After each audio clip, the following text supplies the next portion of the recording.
有一日，小熊同媽媽一齊去超市買餸，行到玩具區，小熊眼仔碌碌，望住一部閃閃發亮嘅機械人玩具。小熊興奮咁話：媽媽，我要呢個機械人。媽媽蹲低身，溫柔咁同小熊講：小熊，我知道你好中意呢個玩具，但我哋今日係嚟買餸，冇計劃買玩具喎。小熊個樣即刻變晒，開始跺腳大聲喊，但係我就係要嘛。你唔愛我。路人開始望過嚟，媽媽深呼吸一口氣，冇嬲，亦冇讓步。佢輕輕牽住小熊隻手，帶佢行去一邊坐低。媽媽話：小熊，我見到你而家好嬲，因為你好想要嗰個玩具，係咪啊？小熊一邊抽泣，一邊點頭。媽媽繼續講：我明白你嘅感受，當我想要一樣嘢但得唔到，我都會覺得唔開心。佢從袋入面拎出一本小熊最中意嘅貼紙書，不如我哋而家玩下貼紙書，等返到屋企，我哋一齊玩你夢想中嘅機械人，好唔好啊？小熊抹下眼淚，點點頭，情緒慢慢平復。幾日之後，小熊畫咗一張佢心目中嘅機械人，媽媽將幅畫貼咗喺雪櫃上，仲話：如果你真係好想要呢個玩具，我哋可以一齊儲錢，等你儲夠錢，我哋再嚟買，好唔好啊？小熊開心咁答應咗。由嗰日開始，小熊學識咗點樣等待計劃，仲學識咗點樣用畫畫同講嘢去表達自己嘅情緒。呢個故事背後，其實包含咗幾個重要嘅心理學原理，對家長同小朋友都好有幫助。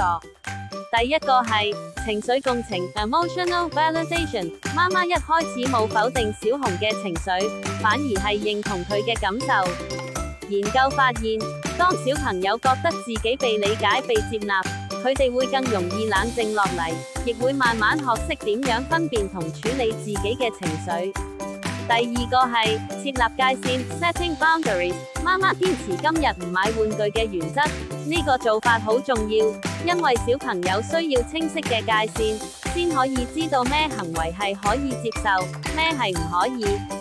第三個係轉移注意力 （distraction）。媽媽用貼紙書轉移小熊嘅注意力，呢個係一種好有效嘅情緒調節方法，特別適合年紀細嘅小朋友。第四個係延遲滿足 （delayed gratification）。媽媽鼓勵小熊畫出佢想要嘅機械人，仲話可以一齊儲錢，等儲夠先買。呢個做法係幫助小朋友建立延遲滿足嘅能力，對佢哋將來嘅自我控制、學業表現，甚至心理健康都有正面影響。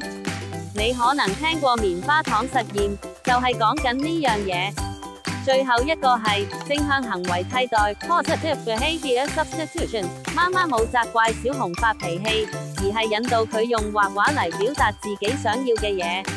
呢種方式可以幫助小朋友將衝動行為轉化成創造性表達，慢慢學識更成熟嘅情緒處理技巧。多謝你一齊睇完小熊的玩具風波。每個小朋友都會有情緒爆發嘅時候，而每位家長都喺學緊點樣用溫柔又堅定嘅方式陪住佢哋一齊成長。希望透過呢個故事，小朋友可以學識點樣表達自己嘅感受，學識等待同計劃，而家長都可以揾到同小朋友溝通嘅溫柔力量。如果你中意呢類型嘅親子故事，記得 like、subscribe 我哋個頻道，撳埋個鐘仔，等我哋可以繼續用故事陪你同小朋友一齊成長。